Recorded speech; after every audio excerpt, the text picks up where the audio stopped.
double or bust and putting it all on what did he think he could achieve? stupidity. Nonsense. Even though probably was the wrong decision, it was hard to overturn. Yeah, but it was hard to frankly, spot. It was very hard you just to need to spot shut up live, and get on with and it. it was certainly that made it hard to overturn. And Blair knows better. Tom Andrews at Tom_HKR said, been waiting 3 years for that one, beating a nearly full strength FC, bar about 3, with our reserves and 2 players who have never trained with us is fucking ace. The curly turds have to sit on that for at least 8 months too. Hewitt was a wanker who tried to make a game of it, but it didn't matter in the end. On to the 8s. Enjoy your 2 months of friendlies, you black and white bastards. Love him. Love him. Really, he's really piled in on this one, hasn't he? Yeah. Brian Davies to give us a more objective view, but no less fun. So Brian Carney said before the game, this was an almost impossible task for FC to make the top 4. Why? 7 points behind Wire, game in hand and Wire to play. Win those and it's 3 behind with 6 to play. As they're shite though and couldn't beat a team in the bottom 4, their chances of now winning many of their remaining games against the top 8 does look unlikely. How have they become so bad?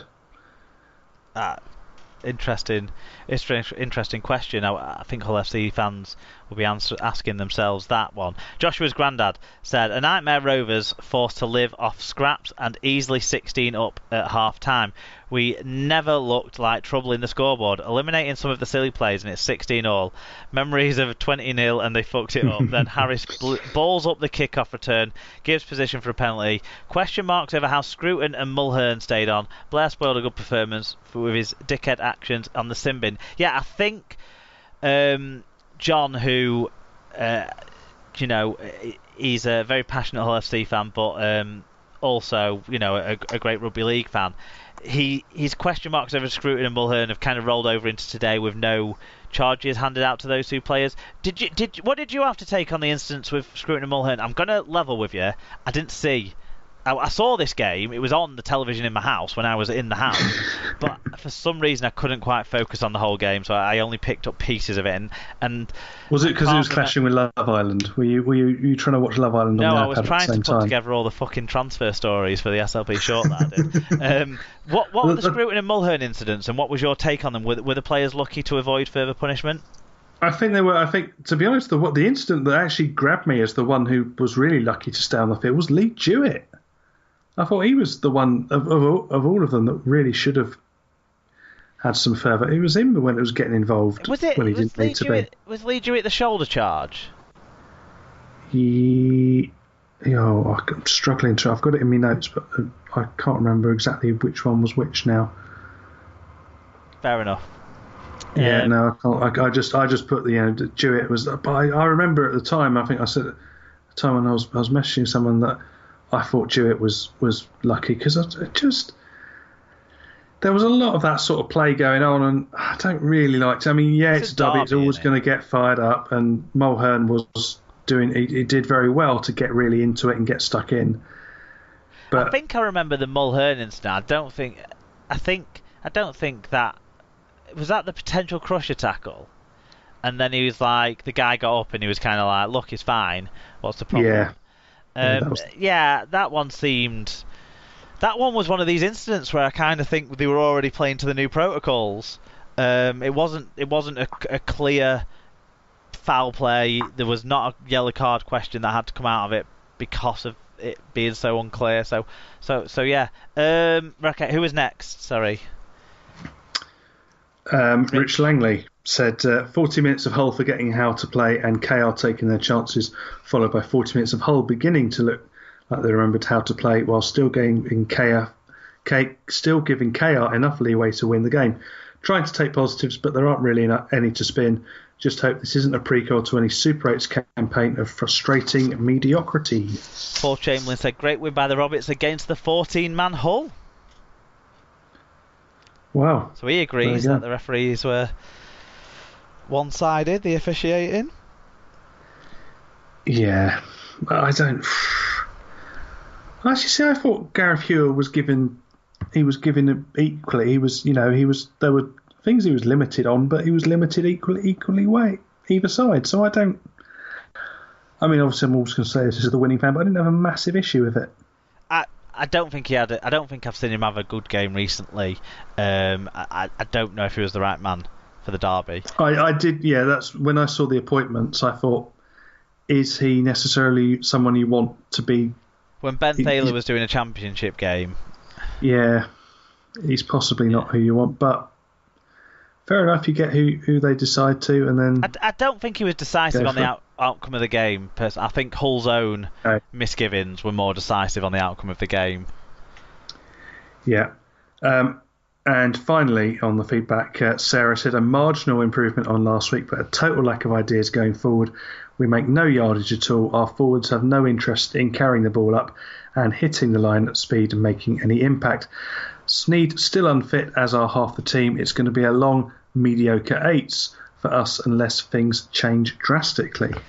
So, 25 minutes in, 40 minutes in even, you were in a Craig Hall wonderland. Craig Hall and Danny Tickle. 2 minutes in, I was in a Craig Hall wonderland. I mean, Craig Hall is one of my favourite KR players that I can remember, to be honest, anyway, because I think he was just someone who always gave everything, always gave brilliant effort. He was a very versatile player, always played in different positions, seemingly without a lot of complaints, so he's always one of my fan favourites anyway. And then I was dead pleased when I found out he was coming back to the club. And then when I saw him score, as I might have alluded to on Twitter and Instagram, I was a little bit happy about that. And they were exciting tries as well. Yeah. The Blair pass, was that for the first one of his 2 tries, the Blair pass, and then the second try was the loose ball that he kicked forward and just got there. Yeah, that was the second one. Very exciting, yeah. And Danny Tickle turned up big for Hull. He did, KR. yeah. Which, like I say, I wasn't fully switched on. Fresh on the back of his stupid injury feigning of the other week, where frankly he should have been banned for this game if I. But he did turn up and he produced the goods in that clutch moment, which is what you want in someone of his experience and stature. When you've got a long list of players out that Hull KR had for this game, the ability to give 3 debuts to 3 very capable players who have shown they can perform at this level before is a bonus. On the balance of the injury kind of seesaw, Hull KR probably did have the worst of it, obviously, despite having the ability to bring in those extra resources. Hull were missing the long-term absentees of Connor and Bowden, certainly first teamers that would have been in this team. But when you look across the rest of it, there's not too many clear first teamers that jump into your mind as not being there. Albert Kelly obviously being the third main player out of it, but other than those 3, I didn't quite understand why he was sat on the bench, but never mind. Albert Kelly, I don't know if you saw. You probably didn't see that because you weren't focusing on. You were drifting in now, kind of like shots of the relevant stuff. Yeah, he was sat on one of the dugouts. You think, well, why is he there? Surely they could have got him a nicer seat, which was a bit warmer somewhere upstairs. They've sold a lot of seats, haven't they? They'd opened up that upper terrace where the players normally sit and watch from. I mean, you said you had notes on this one, so what else did you want to pick up on from this game? Anything in particular from the second half, for example? Just picking up on your point and looking at when I saw the team list come out an hour before the originally intended kickoff, I was quite pessimistic about it just by looking at the spine. Just looking at, if you look at that, Blair, Atkin and Joe Cater, Joe Cater who's 19 or whatever he is, I just thought, that doesn't lead me to think, going up against Paula Abdul, Mark Sneed and Danny Houghton, there's only one winner on paper on that. So that sort of set me much more pessimistic than I had been. I've sort of been seesawing throughout the week on that. But I thought, the Atkin was doing very well in this game, and certainly his kicking game is something that's definitely improved throughout the season. And I think just the first 20 minutes, he is, but he deserves to be because he's got all the skills. Exactly, and that's fair enough. And And I think, one of the things was just the way KR did come out really fired up and really, for the first 20 minutes, just absolutely went for FC and the line speed was fantastic. They were just closing everything down and they were working together, which for a side which is a bit patched up, strung together, not something you'd necessarily think would come off. Who had very little riding on the outcome other than local pride, when there's not a lot of local players necessarily in there either to really feel the power of those bragging rights. I suppose there was a few Hull FC former players in there, notably 2 of the debutants. But if you look at all the pictures, they're working in threes. They're coming in together. They were winning the collisions. Like nothing showed that more than Ben Crooks' tackle that forced the dropout that led to the first try. And in that first half an hour, Blair played really well, and him and Crooks were just absolutely. There was barely a play where that one of them wasn't involved, and they were crabbing running left and right and getting involved in absolutely everything. And if I was an FC fan watching that, I would have gotten very sick of Crooks very quickly because he was just popping up at every moment. It did look, again, speaking back to your point on the bullshit points, it did look like Tim Sheens was running the drive-through at McDonald's with his little headset on. He was just, because he just stood on his own, like he was at his little window, and he'd got his like mic and headset thing. He was only on one ear, so it looked a bit half-assed, and it looks like he was taking orders before the game as well. And so that was the first half. Then into the second half, I did think that the Paul Rabdal try was probably about all right. I thought. And then Bobby Blair didn't. Just did. And bearing in mind, not only was he an idiot, but he was supposed to be the captain. I don't think he's necessarily the right choice for captain. I think you may see Craig Hall take that title very quickly from him. Certainly will for a few weeks if he gets hit with a grade D, but. And if Danny Maguire's not back, and I think he's supposed to be a captain. He should have known better. He should know better anyway, at the amount of games he's played and the amount of his place in the side. He's a senior player. His passion, isn't he? He's really bought into your club. We were talking about this last week, weren't we? About how he's such a fan's favourite because of the way he's bought into things. He's kind of showing that passion.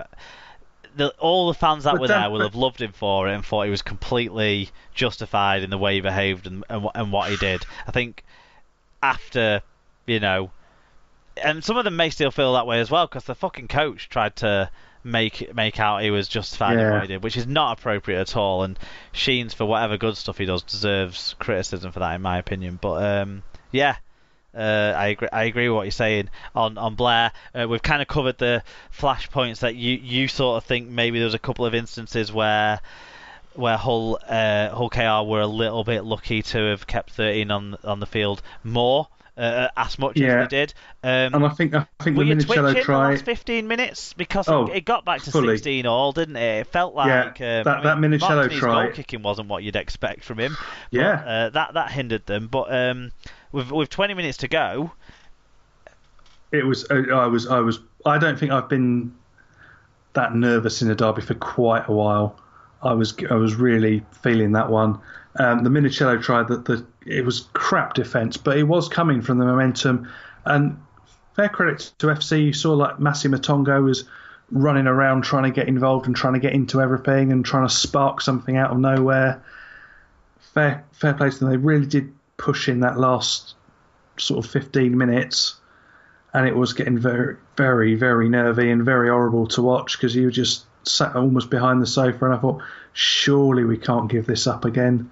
The post. And then Sneed hits the post, and that's the point you think, oh, hello, this could be it. And then Mr. Tickle coming up with a penalty right at the end, 3 minutes to go, and then the comedy slow set, and I do love a comedy faked injury slow set right at the end, just to work through what that. I always enjoy is the reactions of the fans that are on the receiving end of it.